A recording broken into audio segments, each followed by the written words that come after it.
কিয়ামতের কঠিন ময়দানে আমার আল্লাহ পাক রব্বুল আলামিনের বেইজ্জত সমস্ত মানুষের সামনে কোটি কোটি মানুষের সামনে বেইজ্জত করবারে আর মৃত্যুবরণ করার সঙ্গে সঙ্গে আমার আল্লাহ পাক রব্বুল আলামিন তোমরা জাহান্নামের গর্ত বানাইয়া দিলে নাউযুবিল্লাহ।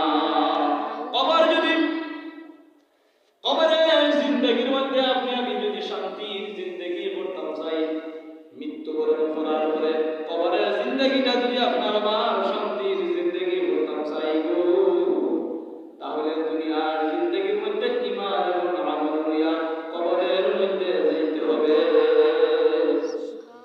কোরআন কারীমের মধ্যে আমার আল্লাহ পাক রব্বুল আলামিন বলেন, ও দুনিয়া বান্দা মুমিন বান্দারা, পৃথিবীর মধ্যে যা কিছু আছে, যত জিনিসের মধ্যে প্রাণ আছে, জান আছে, প্রাণ আছে, মানুষের মধ্যে প্রাণ আছে, গরুর মধ্যে প্রাণ আছে, ছাগলের মধ্যে প্রাণ আছে, উটের মধ্যে প্রাণ আছে, গাছের মধ্যে প্রাণ আছে, লতা পাতা যা কিছু দুনিয়ার জিন্দেগির মধ্যে আমার আল্লাহ পাঠাইছেন সমস্ত কিছুর প্রাণ আছে রে।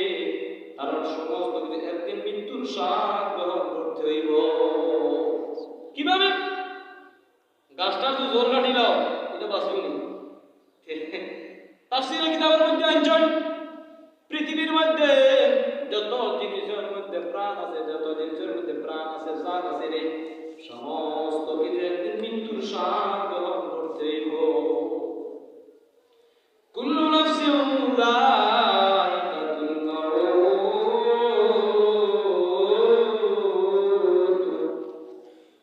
সুম্মা ইলাইনা তুরজাউন।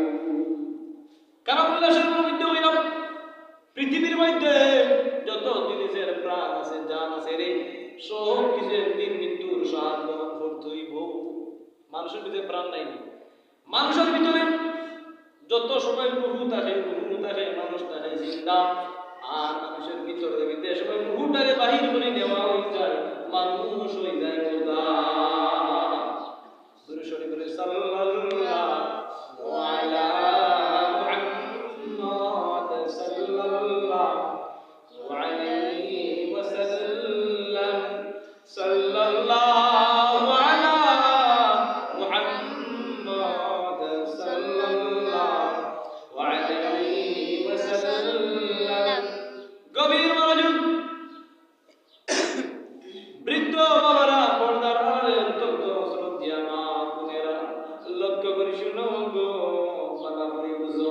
হাদিস শরীফের মধ্যে, তাফসীরে কিতাবের মধ্যে আনছেন পৃথিবীর মধ্যে যত জীবজন্তু প্রাণ আছে, জান আছে, সব কিছু একদিন মৃত্যুর স্বাদ